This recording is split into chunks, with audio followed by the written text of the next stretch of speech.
Chapter 4. In an old notebook kept by Ambrose Merrick in those long past days, there are some curious entries which throw light on the extraordinary experiences that befell him during the period which poor Palmer has done his best to illustrate. The following is interesting. I told her she must not come again for a long time.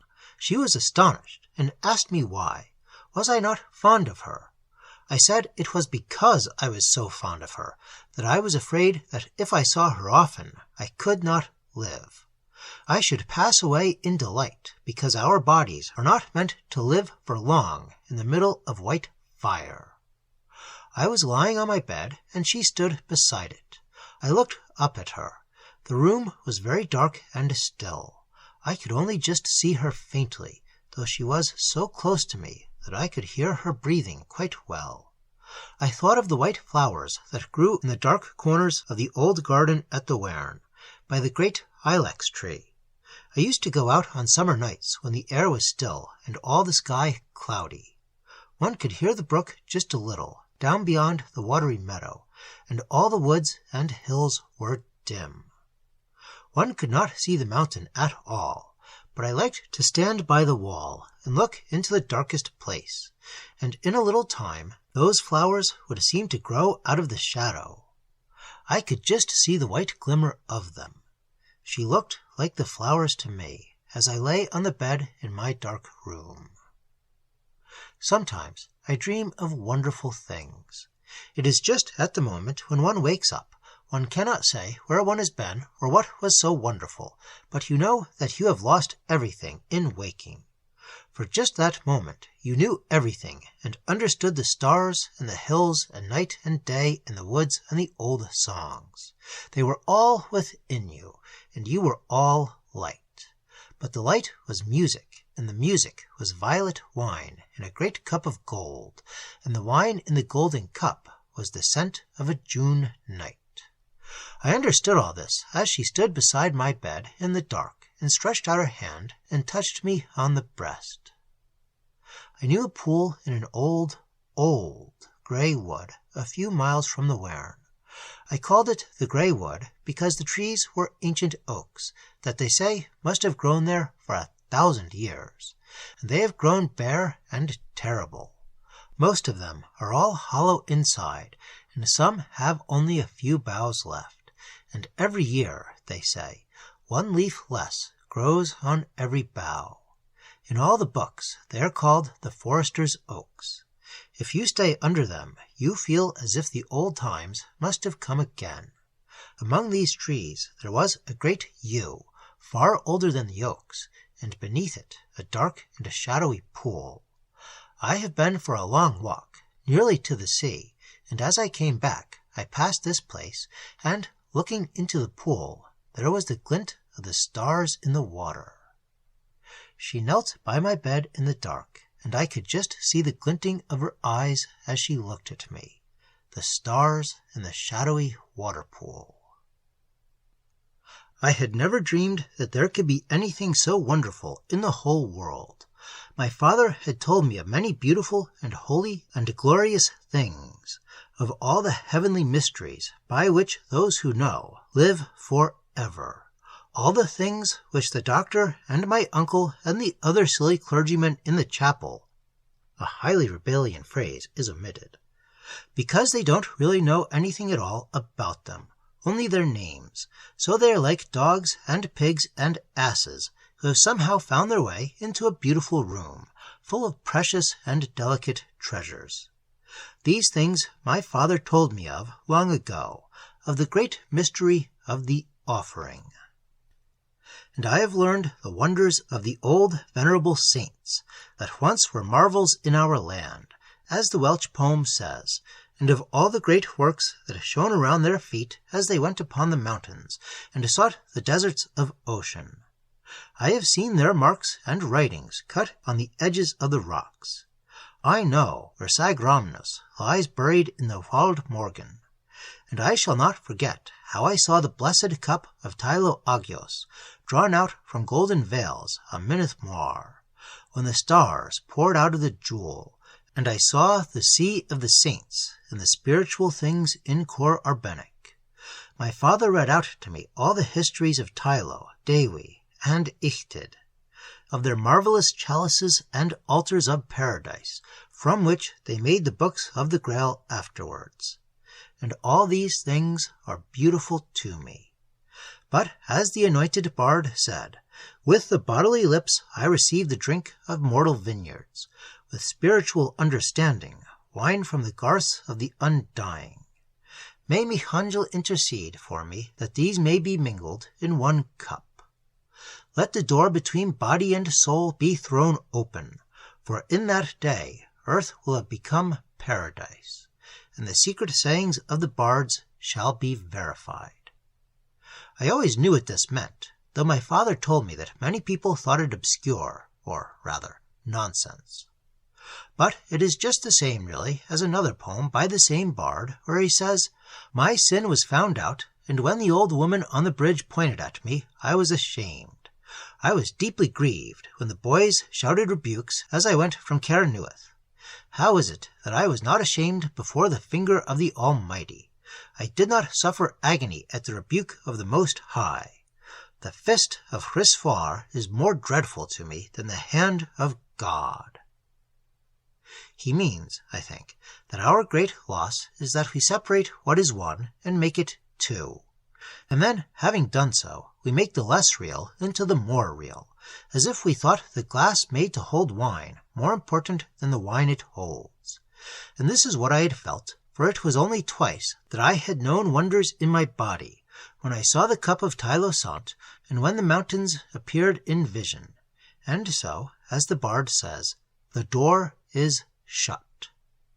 The life of bodily things is hard, just as the wine-glass is hard. We can touch it and feel it and see it always before us. The wine is drunk and forgotten. It cannot be held. I believe the air about us is just as substantial as a mountain or a cathedral, but unless we remind ourselves, we think of the air as nothing. It is not hard. But now I was in paradise, for body and soul were molten in one fire and went up in one flame. The mortal and the immortal vines were made one. Through the joy of the body I possessed the joy of the spirit, and it was so strange to think that all this was through a woman. Through a woman I had seen dozens of times, and had thought nothing of, except that she was pleasant-looking, and that the color of her hair, like copper, was very beautiful. I cannot understand it. I cannot feel that she is really Nelly Foreign, who opens the door and waits at table, for she is a miracle. How I should have wondered once if I had seen a stone by the roadside become a jewel of fire and glory. But if that were to happen, it would not be so strange as what happened to me. I cannot see now the black dress and the servant's cap and apron. I see the wonderful, beautiful body shining through the darkness of my room, the glimmering of the white flower in the dark, the stars in the forest pool. O gift of the everlasting, O wonderful and hidden mystery, many secrets have been vouchsafed to me. I have been long acquainted with the wisdom of the trees. Ash and oak and elm have communicated to me from my boyhood. The birch and the hazel and all the trees of the green wood have not been dumb. There is a cauldron rimmed with pearls, of whose gifts I am not ignorant. I will speak little of it. Its treasures are known to bards. Many went on the search of Caer-Pedryfan. 7 alone returned with Arthur, but my spirit was present. 7 are the apple trees in a beautiful orchard. I have eaten of their fruit, which is not bestowed on Saxons.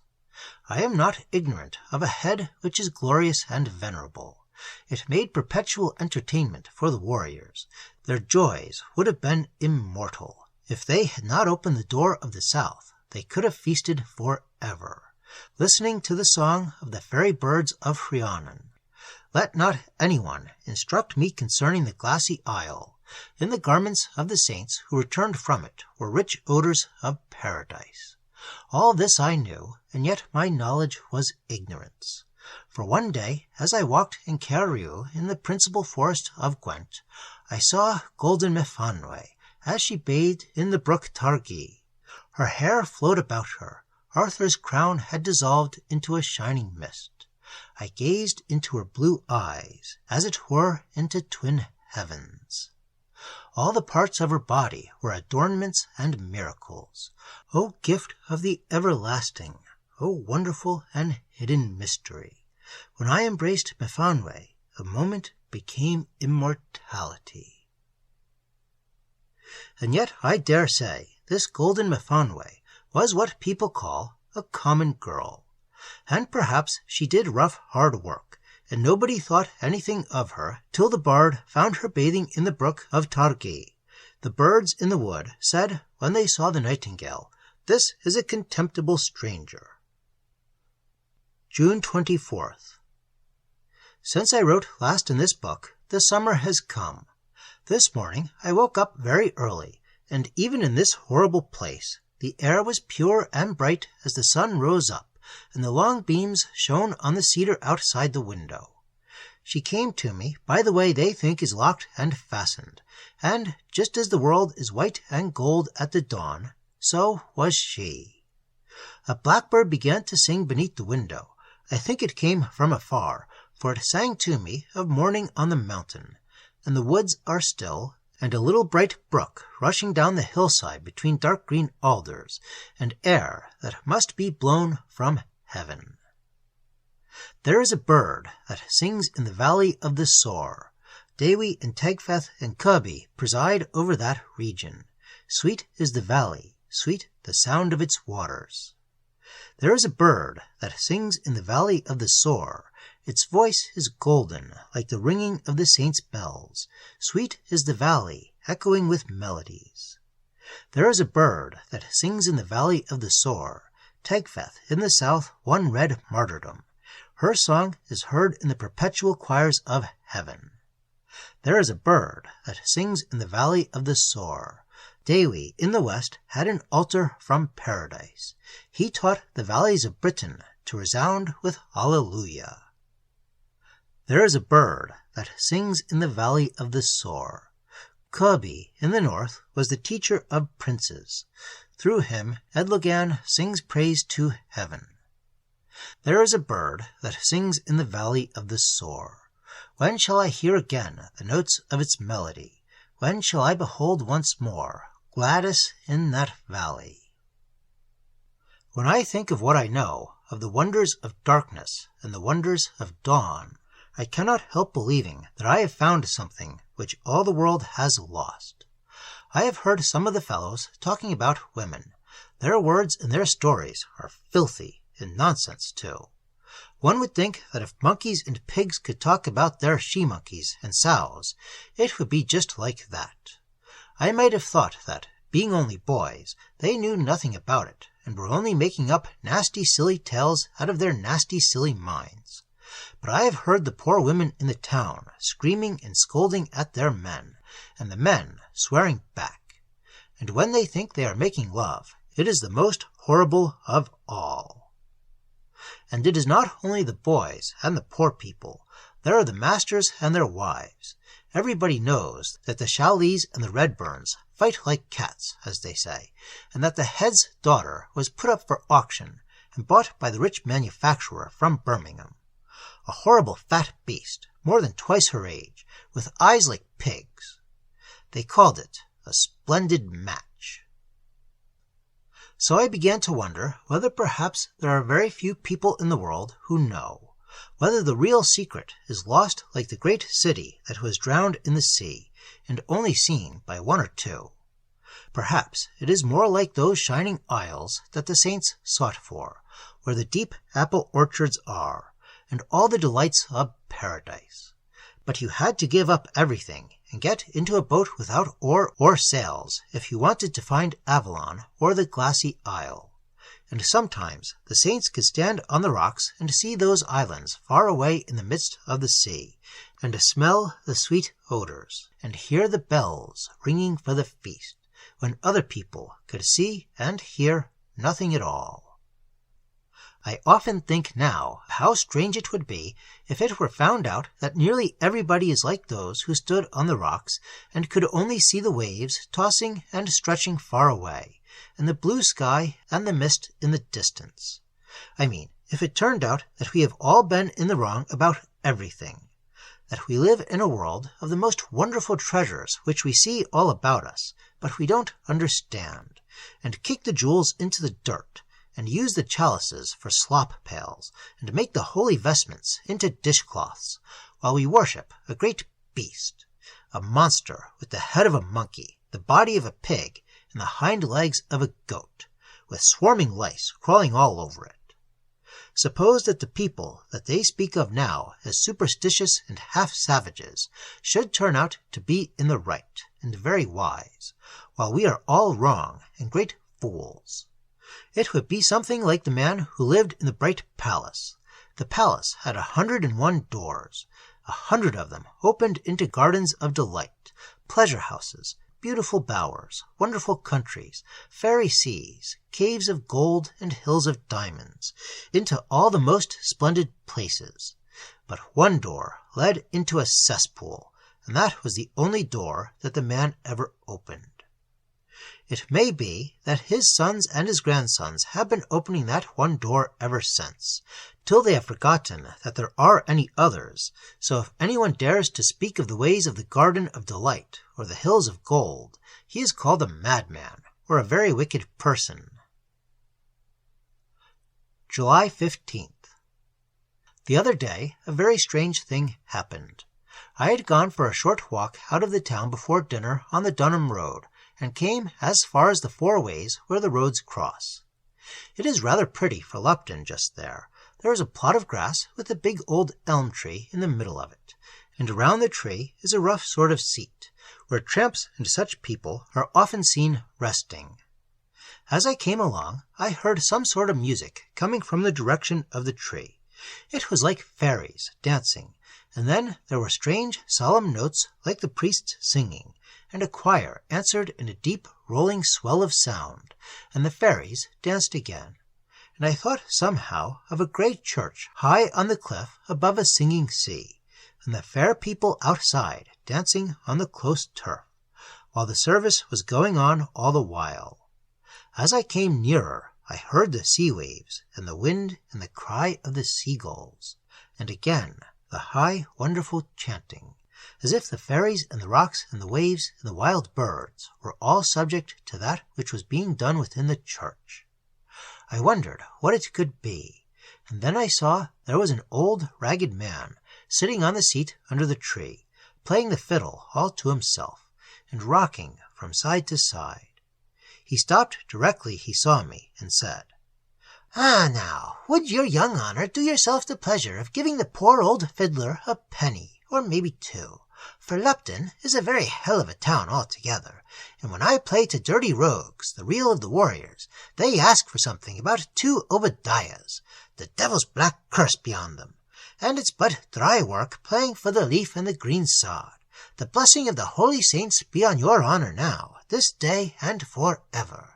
'Tis but a scarcity of beer that I have tasted for a long day, I assure your honour." I had given him a shilling, because I thought his music so wonderful. He looked at me steadily as he finished talking, and his face changed. I thought he was frightened, he stared so oddly. I asked him if he was ill. "May I be forgiven," he said, speaking quite gravely, without that wheedling way he had when he first spoke. "May I be forgiven for talking so to one like yourself.